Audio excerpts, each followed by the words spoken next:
us to go silently into the night and disappear. I've got a message for them here in Raleigh today. It is not going to happen.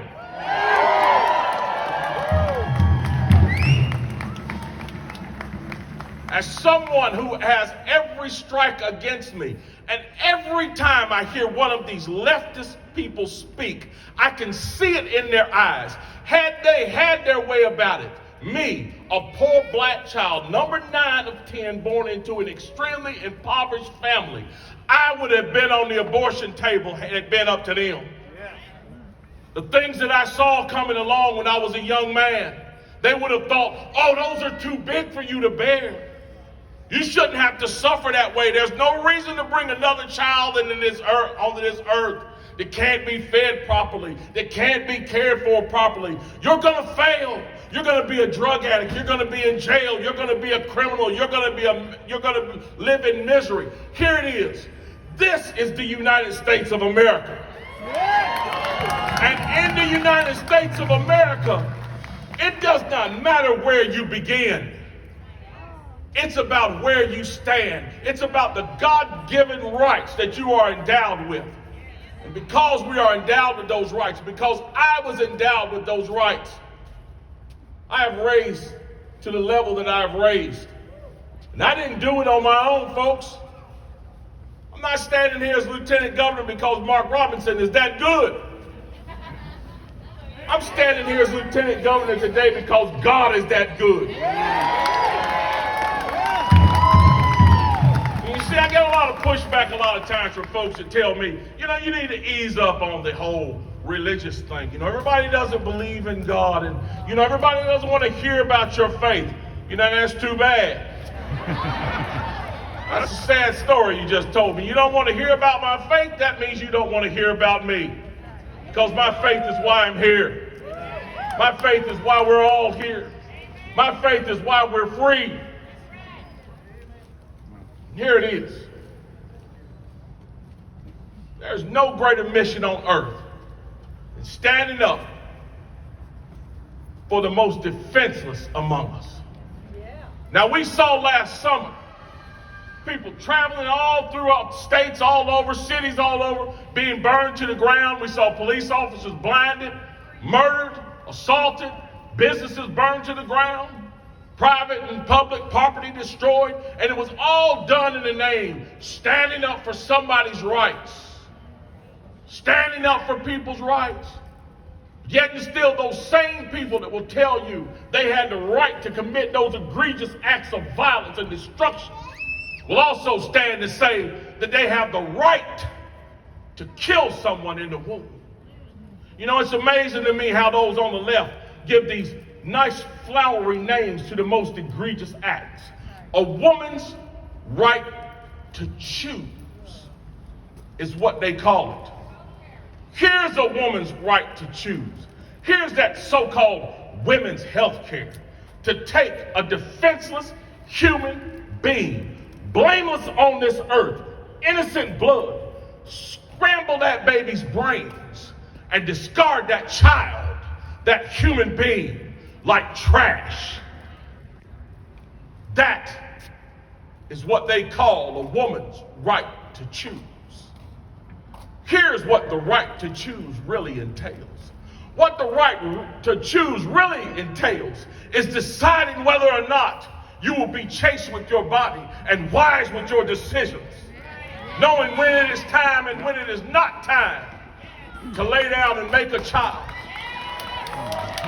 One of the things my mother, rest her soul, told me, in no uncertain terms, you don't go make a child till you're ready to take care of a child. Somebody asked me quite pointedly, show me the unwanted, the unplanned children that you raised. Show me the unplanned children that you have raised and taken care of. I have 2 of them. Neither one of my children were planned. I didn't sit down and make notes and say, today I'm gonna eat bacon and eggs for breakfast. I'm gonna go outside and work on the garage and make some babies.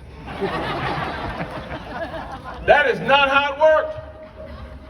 It's not how it works for the overwhelming majority of people on this earth. Most children aren't planned. Most people don't sit down and say, I want a baby, I'm gonna make me a baby today. Most babies are unplanned, but here it is. Because they're unplanned, doesn't make them unwanted. Not to those of us who know right from wrong. My wife got pregnant. It's just simple logic. We're gonna have a baby. When she got pregnant again, we're gonna have a baby. There was no wringing of hands saying, I wonder what we need to do. Should we go kill this child? Should we not kill this child? We had a baby. And we fell into parenthood.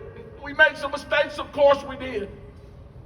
But being a parent is the greatest calling a human being can undertake. There's no greater calling a person can undertake than being a father or a mother. No greater calling.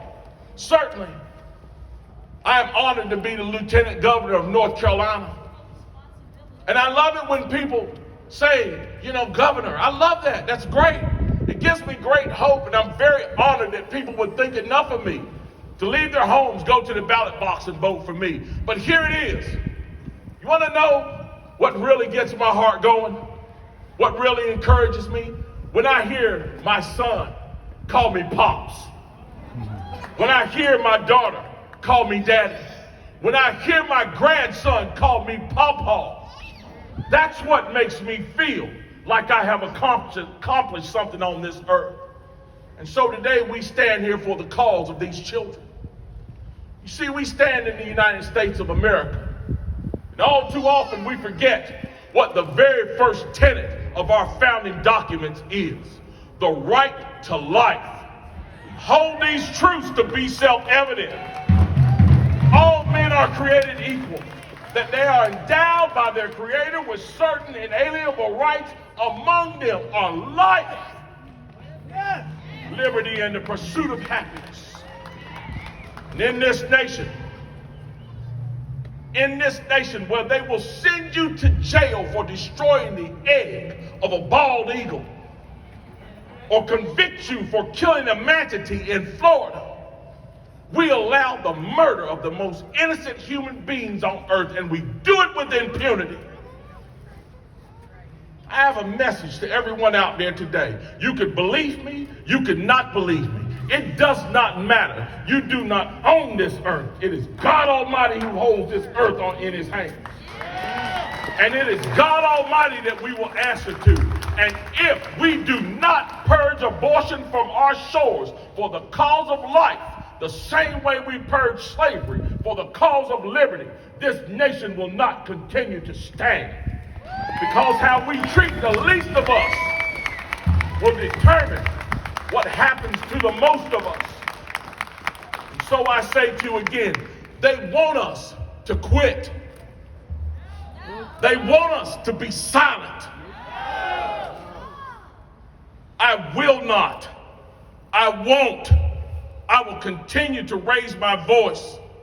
And I'm sure there's some news agencies out there that won't like me when they hear me say that abortion is murder. Abortion is murder. And before we get too far, let me go ahead and say this. Those mothers who are caught in bad situations and make bad mistakes, I do not hold them accountable.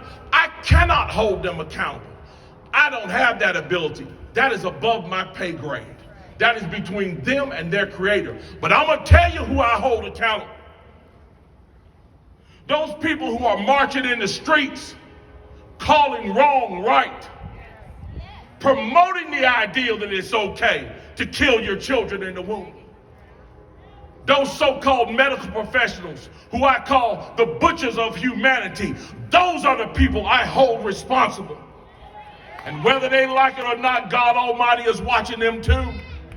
And I pray a solemn prayer that somewhere along the line that their hearts would be touched, their minds would be turned away, and they would come to know that what they are doing is against humanity and is against our Father in heaven. Because in the end, that's who we've got to answer to. You see, I'm what they call a politician. Now, they called me a politician, but I refuse to call myself that. And in some ways, I refuse to play the political game. Which is why a lot of people would tell me, don't say abortion is murder. Guess what? Abortion is murder. And I say it to that camera, and I say it to you, and I say it to this state, and I say it to this nation, and I'll say it to the world, because here it is. In the end, I don't have to answer to the people over there across the street in that building. I don't have to answer to the people at the Supreme Court. I don't have to answer to the president. I don't have to answer to any of those politicians in Washington. I have to answer to God Almighty. And one day I will stand in front of him and give an account for every word that's come out of my mouth. And I leave here, there's going to be a lot of things he may be able to say that I've said and done. But one of them will not be that I stood up and stood silent while children were murdered. Innocent children were murdered in the womb. And I will not. Because this is our mission, folks. It's the reason why we're all standing out here in the cold right now. Because we know and believe that life begins in the womb. And the protection of life begins thereof. And it is our mission to carry that banner. You know, 100 some odd years ago, there were some other folks who stood where you're standing, that understood that in a nation that believed that all men were created equal could not stand and say those words and allow slavery to be on our shores. It is the same way with us today. We cannot say we believe in equality. We cannot say that Black lives matter, or all lives matter, or blue lives matter, until we say that unborn lives matter, because that is where we will all start.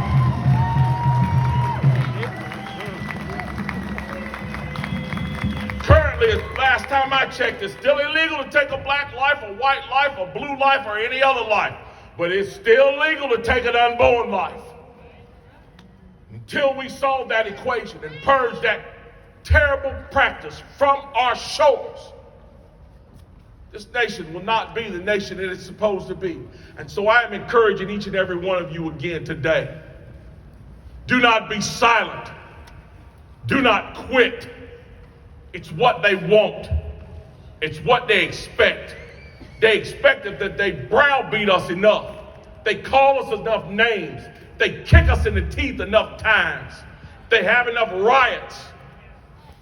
They commit enough egregious actions. We'll simply quit and go away. I have a message for you. We will not. We will continue to rise. We will continue to stand. We will continue to speak. And we will do due diligence until abortion is purged from this state, purged from our shores, and is nothing but a bad memory in this nation and in this state. It is my mission to see it happen, folks. And I hope that it is your mission as well. God bless you all. Thank you very much for being here. God bless the great state of North Carolina, and God bless the United States of America. Thank you all. Thank you.